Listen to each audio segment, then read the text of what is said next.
يا صباح الهنا على كل ست رايقة. جاي أقولك النهاردة على سر صغير بس والله مفعوله كبير. السر ده لو عرفتيه هتوفري على نفسك خناقات ودراما وردود متأخرة بعد الناس ما تمشي. لو عايزة علاقاتك تتغير لازم الأول تصلحي علاقتك بنفسك. يعني ما ينفعش أدخل علاقات وأنا أساسا مش عارفة أحب نفسي ولا أقدرها ولا حتى أصاحبها. أول حاجة هسأل نفسي، هو أنا بعرف أقعد مع نفسي؟ يعني لو قفلنا الموبايل وسحبنا الريموت وقعدنا مع نفسنا من غير صوت، هل في سلام جواكي ولا في لجنة حكم ومواعظ بتزعق جوا دماغك؟ لو كل ما قعدتي لوحدك لقيت نفسك بتفتحي دفتر الذكريات وبتشغلي أغنية هو أنا ليا زمان فهنا في مشكلة محتاجة تحليها من جوا، مش في الناس اللي بره. تاني حاجة، الناس مراية مش مصلحة حكومية. عارفة لما تقولي كل الناس بتبعد عني، أنا دايما اللي ببادر ومحدش بيرد. طب اسألي نفسك، أنا ببادر ليه؟ علشان خايفة يتقال عني إيه؟ ولا علشان أنا فعلا حابة الناس دي؟ لما علاقتك بنفسك تبقى سوبر رايقة هتعرفي تقولي لأ من غير وجع وتقولي من غير تنازل. فاكرة لما واحدة صاحبتك قالتلك انتي بتبالغي قوي وانتي رديتي عليها وقلت لها ما هو أنا علاقاتي كلها دراما، فقلنا بقى نعيش فيلم تركي كده شوية صغيرة. هو ده بقى، احنا اللي بنكتب السيناريو ونسينا نحط البطلة اللي هي احنا. صلي على محمد. اللهم صل وسلم وبارك على سيدنا محمد. هفضل اوصيك واوصي نفسي بكثرة الصلاة على النبي. اللهم صل وسلم وبارك على سيدنا محمد. عايزاكي تعرفي ان الناس مش مسؤولة تخليني احس ان كفاية. مش دور الناس تمدح فيكي 24 ساعة عشان تحسي انك مهمة.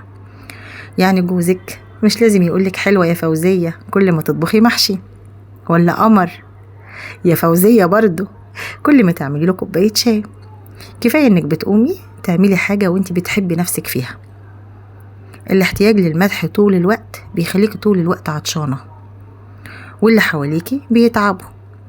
لكن لما تمدحي انت نفسك وتكوني راضية عنك الباقي هيجي على مهله، لانك خلاص حاسة بالرضا، مش محتاجة حد يكملك، انت اساسا كاملة.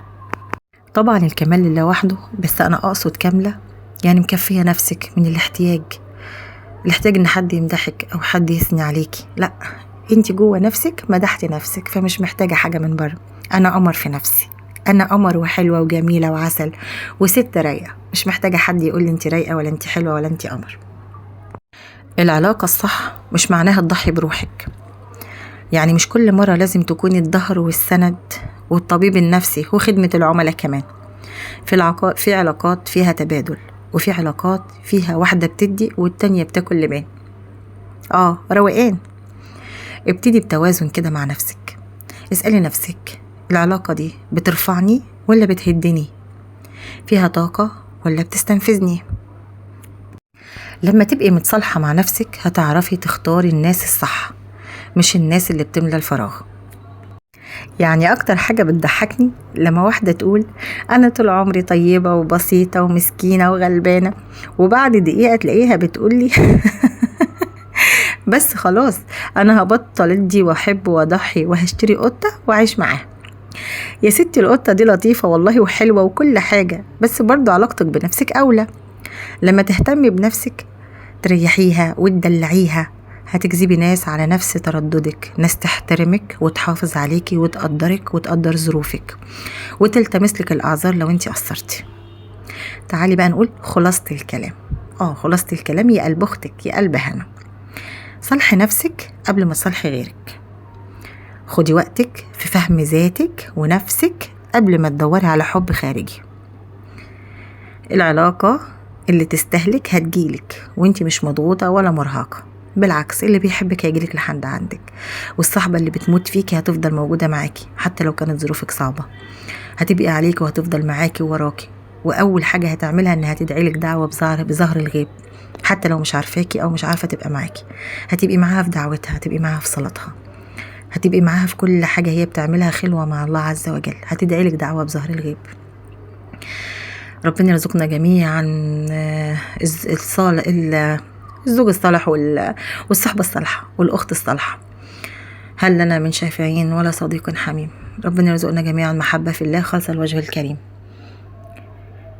خليكي صاحبة نفسك الأول، خليكي صاحبة نفسك الأولى، يعني الأولى والأول، لأن أول ما تتعدل العلاقة دي مع نفسك كل حاجة بعدها تتظبط. لو عجبك الفيديو بقى قوليلي في الكومنتات أكتر حاجة حسيتي إنها اتظلمت علشان علاقتك بنفسك ما كانتش تمام. أنا عن نفسي عرفتها وهقولها لكم في الكومنتات. وما تنسيش تشاركي الفيديو مع واحدة تستاهل تبقى ست رايقة، لأن كلنا نستاهل نبقى ستات رايقة. لو لاحظتوا في الفيديو أنا جبت الأذكار وعلقتها في البلكونة يا هنا. يا حبايب هنا، لأن البلكونة دي أكتر مكان أنا بلاقي نفسي فيه، أو بهرب من كل ضغوط الحياة وأكون موجودة فيه. ممكن يكون عندك ركن في أوضة، ممكن يكون عندك جنب الشباك، ممكن يكون عندك زاوية في المطبخ حتى فيها شوية ورد وبتحسي بالسكينة. لأن بصراحة يا أختي أكتر مكانين ممكن نهرب فيهم هما المطبخ والحمام. هم دول المكانين اللي ممكن يعني ما يرضوش يجوا عندنا فيهم. يعني الحمام مش هيقدروا يدخلوا، والمطبخ يقول لك هتقولي ساعدينا يا ماما او حد يساعدني، فما حدش هيجي لك المطبخ برضه. هو اي مكان ايا كان تقدري ان انت تاخدي فيه خلوه مع نفسك. انا علشان متعوده اصحى الصبح بدري، اول حاجه اعملها ان انا ادخل بلكونتي، اشرب قهوتي، اشوف زرعي، اجدد نيتي، ابدا يومي بطاقه، ابص للسماء واشم الهواء النظيف، أمارس عبادة التأمل والشكر لله عز وجل والامتنان إنه أنعم عليا أول حاجة بيوم فيه نفس جديد أذكر ربنا فيه، ويوم جديد أعمل فيه أجر وطاعة، ورب راضي إنه رزقني إن أقوم أذكر الله أول ما أصحى، ده رضا من الله عز وجل. ففكرت إن أنا أحط أذكار الصباح والمساء على الحيطة في البلكونة، علشان أول ما أدخل الصبح تكون موجودة قدامي فتعني. حوطي نفسك بالحاجات اللي تعينك على انك تكوني ست رايقة ايا كانت الحاجات دي. كمان لما بدخل العصاري كده بقى، لما بدخل البلكونة في العصاري زي ما بقول لكم كده، برضو عينيا بتروح على الأذكار، فأقول أذكار المساء. حوطي نفسك بكل حاجة تخليكي ست رايقة. وأول الروقان انك تقربي من ربنا، وأول الروقان ان يومك يبدأ وينتهي بحاجة ربنا بيحبها، بحاجة انت بتقربي لربنا بيها. يومك كله يلف حوالين رضا ربنا عز وجل. أذكار صباح، أذكار مساء، صلاة على وقتها، أذكار في النص كده وانت بتطبخي، وانت رايحة الشغل، وانت راجعة من الشغل، وانت ماشية في الطريق رايحة السوق، راجعة من السوق. بصي كل يومك كده رايحة بتتقلبي كده بين الأذكار، بين صلاة وتسبيح ويعني يلا.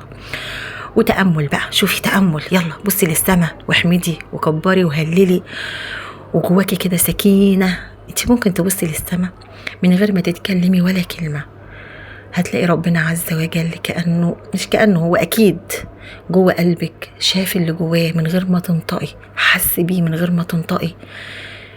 تخيلي التنهيدة دي تنهديها لربنا عز وجل الصبح كده وانت خلوة مع الله، وانت ماسكه مصحفك، ايا كانت المكان اللي تحسي ان انت مرتاحه فيه. مطبخك اللي بتقفي فيه كتير، حطي زي ما انت شايفه، اكيد شفتيه معايا في الفيديو، حطي زرع حواليكي، هيديكي لون اخضر، وهيديكي راحه نفسيه، وهيديكي سكينه، وهيديكي هدوء. ربنا يجعل ايامنا كلها بركه من الله عز وجل. حوطي نفسك بكل حاجه تخليكي ست رايقه، علشان انت تستاهلي انك تكوني ست رايقه.